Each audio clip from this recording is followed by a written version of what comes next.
My name's Dhvani Patel, and this is my Cultural Identity Digital Storyboard for my MSW program. In this presentation, I'm going to walk you through 4 questions: who I am, how this course has shaped my understanding of diversity, my professional vision, and what I am taking away from this experience. I want to be upfront here and say that all of this stuff I'm about to go through is somewhat personal, and I have not always felt safe saying it. So thank you in advance for holding space for my story. So who am I? I'm Dhvani. I am an Indian American first generation daughter navigating 2 worlds: a full-time marketing and program management profession, and a current MSW student with a concentration in clinical practice. On paper, that looks pretty put together, but the fuller answer to who am I requires me to go somewhere more honest. I grew up in an Indian household with grandparents who loved deeply, but not equally. As a girl child, I watched my male cousins and brother receive more praise, more celebration, and more worth. Not because anyone sat me down and said, "You matter less." It was always subtler than that. It was in who got served first, whose achievements were profoundly announced, whose opinion was asked, and over time, I internalized that message. I learned to suppress my pain. I learned to not show vulnerability, especially anything connected to my cultural identity. It was honestly easier to distance myself from being Indian than to sit with grief of what that identity had cost me as a girl. I carried that for a very long time. And then something shifted. My therapist recommended a TED Talk, Brené Brown's The Power of Vulnerability. I'll play this video for you so it would put things in context.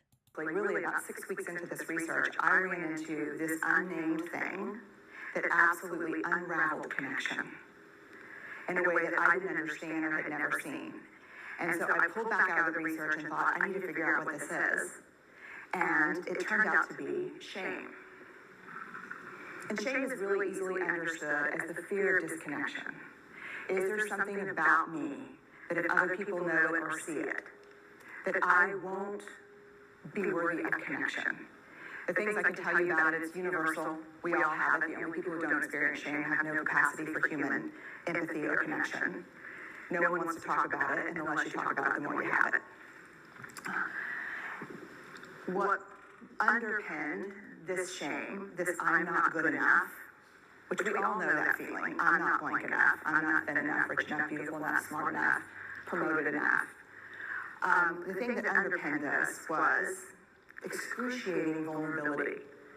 This idea of, in order for connection to happen, we have to allow ourselves to be seen, really seen. And you know how I feel about vulnerability. I hate vulnerability. And so I thought, this is my chance. I had spent years building armor around the parts of my story that felt most connected to shame. The gender dynamics in my family, the cultural expectations, the feeling of being less than inside a community I also loved. Brown helped me understand that vulnerability isn't the wound. It's actually what allows the wound to heal. She says shame cannot survive being spoken, and that changed something in me at a cellular level. When I began this course, my understanding of diversity was a surface level: race and ethnicity as categories, equity as an intellectual concept.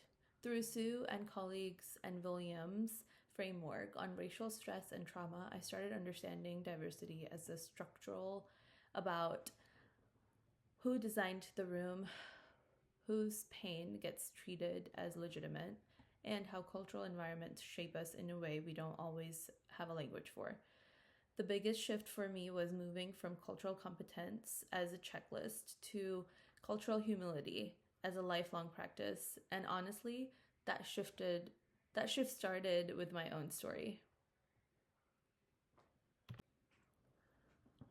All of this has shaped me in my professional vision, which is to become a licensed social worker and then long-term licensed psychologist, specializing in trauma-informed therapy for South Asian women and first-generation immigrants.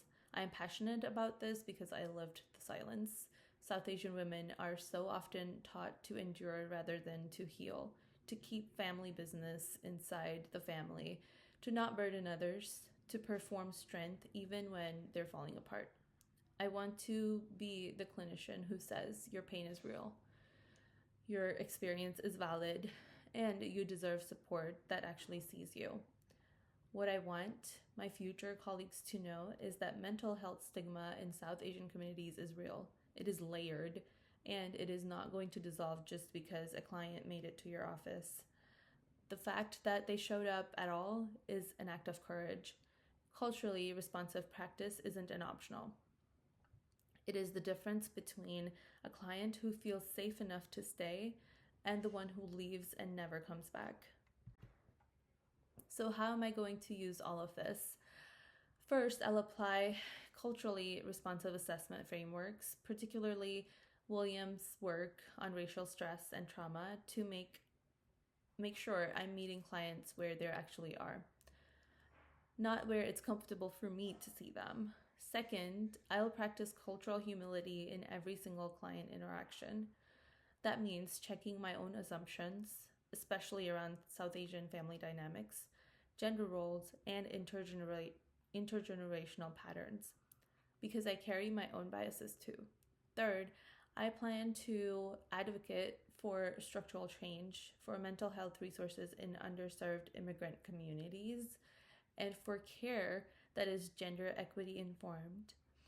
And fourth, I'm bringing my whole self to this work because Brene Brown taught me, and this course confirmed it, my healing journey is not separate from my clinical identity.